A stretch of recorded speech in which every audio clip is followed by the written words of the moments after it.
Nyama. Oh, bago kayo tuluyang kumain dyan, eto muna, mas pampagana para mas magustuhan yun yung mga tanghalian. Sige. Ang ating third contestant, Asia Songbird. Sino pa ba? Multi-awarded singer and actress. Sino pa ba kundi si Regine Velasquez? At para marinig natin muli ang dadalhin, eto na. Dadalhin kita sa aking palasyo. Dadalhin hanggang langit ay malipato. Ang lahat ng ito'y pinangako.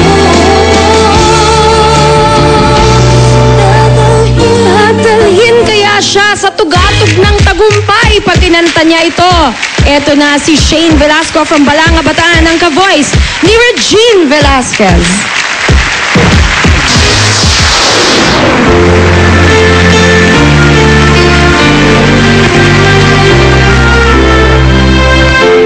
Ang pangarap ko'y nagmula sa'yo, sa iyong ganda ang puso'y di makalimo.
Matutupad ito ngayong araw na ito. Sabihin niyo sa akin, boys, sa barangay. Ay nako, Julia, matutupad ang pangarap mo! Grabe! Ano? Grabe, ang sakit sa ulo ng mga contestants natin ngayon. Ang galing ka-voice mo si Regine Velasquez! Tagumpay! Ano, paano? Kaboy, nung una medyo natakot pa kami nung una sa umpisa pa lang, pero binawi mo! Habi! Okay. Pabor kay Paolo ang ginawa ni Shane. Sa'yo naman, Jose, what do you think? Jose. Jose. Pwede mo salta. Ang galing. Hindi kasi si Regine merong kanta na kala mo mataas na, pero pabulong niya pa rin sinasabi o kinakanta. Nakuha niya yun eh. Yung may part na akala mo mataas na, pasigaw na gagawin, pero pabulong pa pala binibitawan ni Regine. Kasi may mga gumagaya kay Regine na pagdating doon sa part na yun na binubuga na agad na hindi pa naman dapat. Pero ikaw, te, ang galing mo. Oh, galing ni Shane, ha? Alam mo, ay nako, love na kita. Ay, mahal mo na raw ni Jose Ang Danny. galing niya. Pati yung pa-build up na gano'n. Oo. Yung pataas ng pataas. Ang galing mo. Ay. Kala ko, bading lang gumagawa nun. Ayaw mo ba si Regine? Au, yung mga ganon. Ikaw nga. Nadalhin lang pala ng hangin ang pangarap ka. Ay, di na eh. Oh, di ba? Aha. Yun nga. Ano ba? Sige, guys. Ay, ito, may sasabihin pa raw. Sandali lang, meron daw. Sorry pa. I'm Gina. Grabe, Shane Velasco, ang galing mo, ang ka-voice mo talaga, medyo naramdaman ko talaga si Songbird, alam mo na, lalo na pag pumikit. Galing mo, congrats. Wow.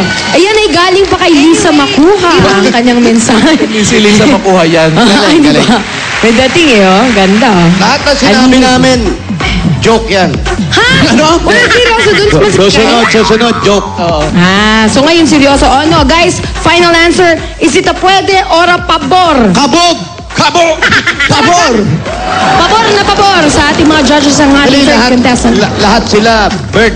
Oh Pabor naman. eh. Oh. Lahat Oo, yung grabe. tatlo eh. Pabor talaga Puro lahat. taga-bataan sila lahat. Ay, problema nyo na yan dyan. Gagaling Oo. na rin taga-bataan. Oo. Tingnan na lang natin dahil dyan, talagang pabor na pabor ang ating mga contestants. Tingnan natin mamaya kung anong magiging resulta ng ating mga pagtatali. Samantala po, maraming salamat sa ating mga contestants.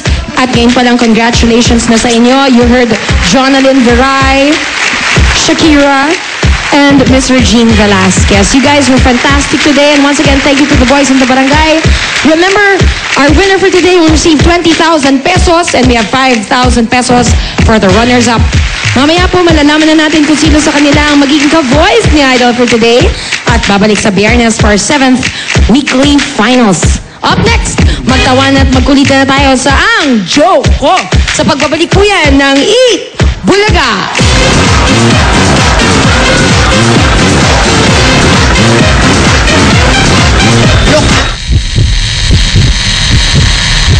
Ngayong Sabado, abangan ang mas tumitinding tapatan sa sayawan at pautakan ng mga elementary students sa Junior Pinoy Henyo. Masayang kwentuhan at pagbabayanihan sa One for All for One. Mas pinabonggang mga pop-premyo at hindi aling maliit. May challenge pang magpapa-look up sa mga Dabarkads. Abangan kung sino ang mga makakasama nila sa Look Up Dabarkads Dance Challenge. Isa na namang Sabadong mas magpapasarap ng tanghalian nyo. Dito lang sa Eat Bulaga!